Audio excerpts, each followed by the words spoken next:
Oxford Bookworms, Stage 1. Aladdin and the Enchanted Lamp. Text adaptation by Judith Dean. Read by Wayne Forrester.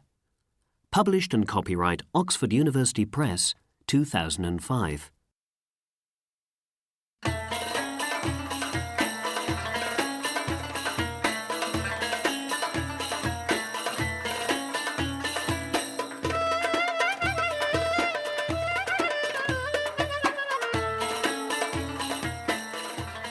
Chapter 1. Help from a Rich Man. Many years ago, in a city in Arabia, there was a boy called Aladdin.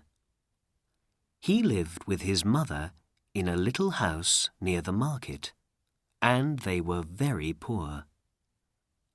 Aladdin's mother worked all day, and sometimes half the night. But Aladdin never helped her. He was a lazy boy, and he did not like to work. He only wanted to play all the time. Every morning he ran through the streets to the market. There he talked and laughed and played with his friends all day. Then, in the evening, he went home for his dinner. And every night his mother said to him, "Oh, Aladdin, Aladdin, you are a lazy boy, a good-for-nothing. When are you going to do some work, my son?" But Aladdin never listened to his mother. One day, in the market, there was an old man in a long black coat. Aladdin did not see him, but the old man watched Aladdin very carefully. After some minutes, he went up to an orange seller and asked, "That boy in the green coat, who is he?" "Aladdin, son of Mustafa," was the answer.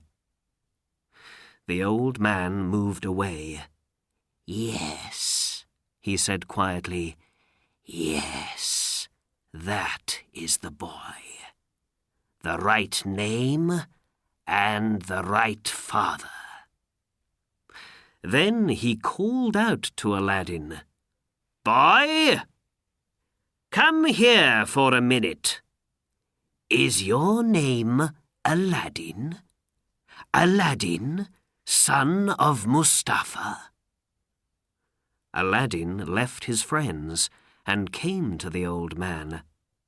"Yes," he said, "I am Aladdin, son of Mustafa. But my father is dead. He died 5 years ago." "Dead?" said the old man. "Oh, no!" He put his face in his hands and began to cry. "Why are you crying?" asked Aladdin. "Did you know my father?" The old man looked up. "Mustafa was my brother," he said. "I wanted to see him again, and now you tell me he is dead. Oh, this is not a happy day for me." Then he put his hand on Aladdin's arm. "But here is my brother's son, and I can see Mustafa in your face, my boy. Aladdin, I am your uncle, Abanazar." "My uncle?" said Aladdin. He was very surprised. "Did my father have a brother? I didn't know that." "I went away before you were born, my boy. said the old man. "Look." He took 10 pieces of gold out of his bag and put them into Aladdin's hands. "Go home to your mother and give this money to her. Tell her about me, and say this: her husband's brother wants to meet her, and he is going to visit her tomorrow." 10 pieces of gold is a lot of money, and Aladdin was very happy. He ran home quickly and gave the gold to his mother. At first, she was afraid. "Where did you get this, Aladdin? Did you find it? It isn't our money. You must give it back." "But it is our money, Mother," said Aladdin. "My uncle, my father's brother, gave the money to us. Uncle Abanazar is coming to visit us tomorrow." "Who? You don't have an Uncle Abanazar." "But he knows my name, and my father's name," Aladdin said, "and he gave 10 pieces of gold to me. He's very nice. You must make a good dinner for him." The next day, Abanazar arrived at Aladdin's house. "My sister," he said, and smiled. "My dead brother's wife. I am happy to find you and Aladdin." "Sit down, Abanazar. We're happy to see you in our poor home," Aladdin's mother said. She put meat, rice, and fruit on the table. "But I don't understand. Why did my husband never speak about you?" "I'm sorry, my sister. When we were young, my brother and I were not friends for many years.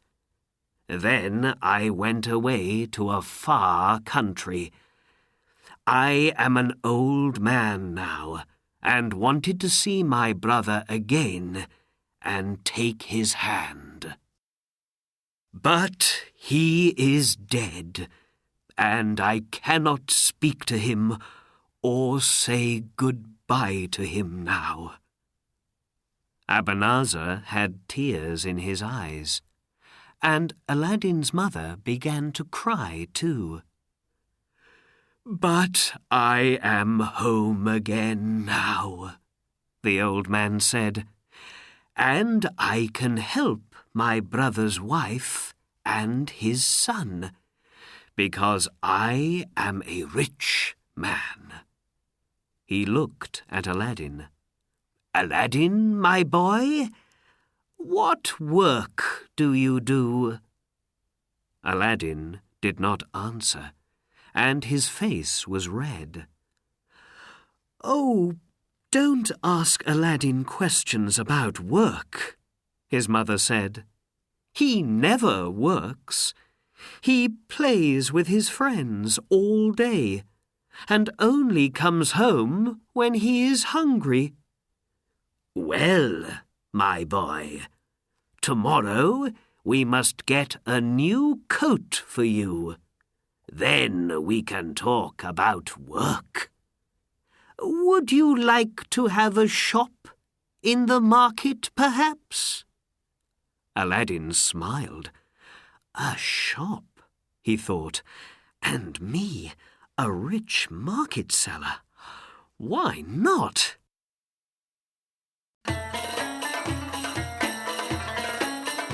Chapter 2.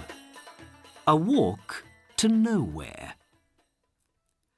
Early the next morning, Abanazar arrived at Aladdin's house, and then he and Aladdin walked to the market. First of all, we must look at coats, Abanazar said. Soon Aladdin had an expensive new coat, and he felt very happy. Then Abanazar and Aladdin walked through the market and looked at the shops. They drank coffee, talked to people, and had a very good dinner. It was a wonderful day for Aladdin.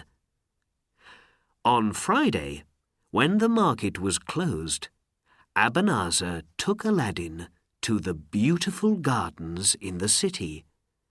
They walked under the trees and talked about a shop for Aladdin.